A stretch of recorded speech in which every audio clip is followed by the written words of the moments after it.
With over 11,000 glass negatives in my collection, you might wonder, how do I pick on which ones to work on next?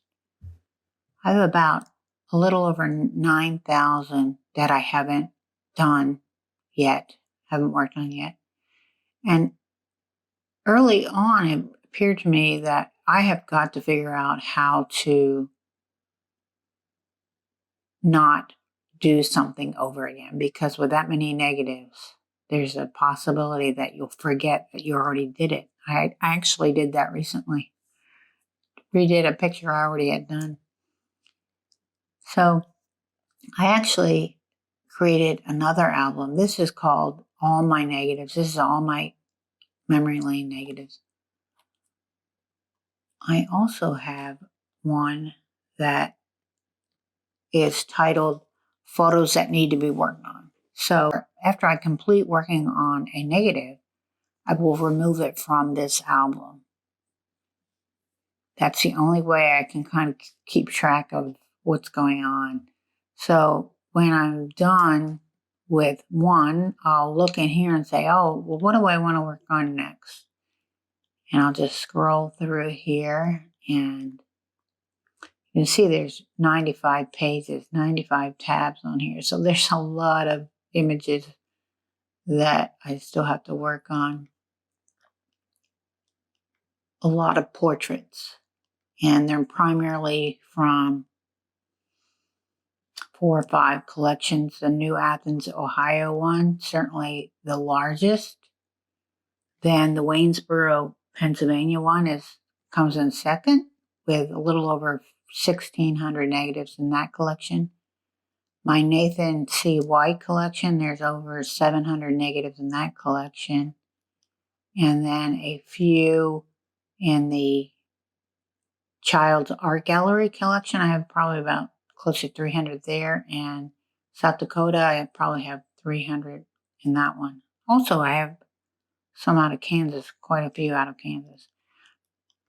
I have some larger collections, but then again, I have some that are just 1 or 2 or maybe 20 or 30 in a purchase.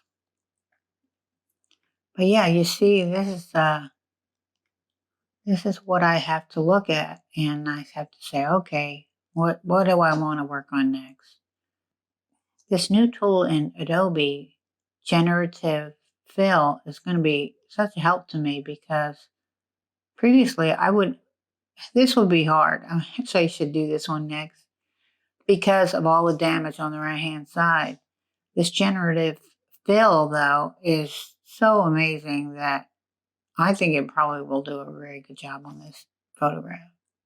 So I'm re-looking at some of the ones that I wouldn't have done previously, and I'm going to take a stab at them now. For example, this one, I definitely will try this one next to get rid of all this stuff around the edges. It'll be fun. Yeah, so that's what I try to vary what I do and post so that there's some interest for you, so that you're not seeing the photos from the same photographer all the time. I try to shake it up a little bit. But yeah, this is actually, I have a lot from this Joseph Mutzbauer out of Milwaukee, Wisconsin. I have a lot of his pictures too, quite a few actually. In some cases, I was able to buy directly from the seller instead of going through eBay, and that has worked out well for me. So I'm appreciative of that. So yeah, that's I have a lot of great pictures. When I come in here, I realize, oh my goodness, I have so many great pictures, and I can't wait to share them with you. So that's why I try to clean them up as quickly as possible. This is Milwaukee, Wisconsin. Isn't that beautiful? Wintertime scene. So I'll just keep at it, one picture at a time, and always hoping that I can connect a photograph to a descendant. That's my biggest desire. My biggest goal is to get these photos connected to their descendants. These are pictures. This was a gift. Actually, someone gifted me these pictures. They're not in the greatest shape, and quite honestly, there's not a lot that's going to be able to fix some of these.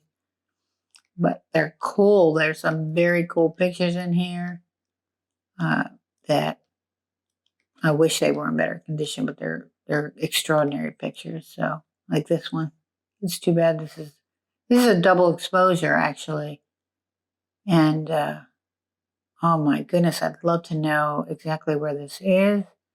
Could be either in Indiana or Illinois. I'm not 100% sure. Maybe if I post this, somebody will be able to tell me where this is. But you can see the double exposure over here. In any case, I just wanted to show you a little bit how I choose what photos to work on next. Flickr is great for me in this regard because I can scroll through so quickly as compared to a computer where everything's in albums individually. I can scroll through here quickly, and that's a big help for me. So, hope you enjoyed this.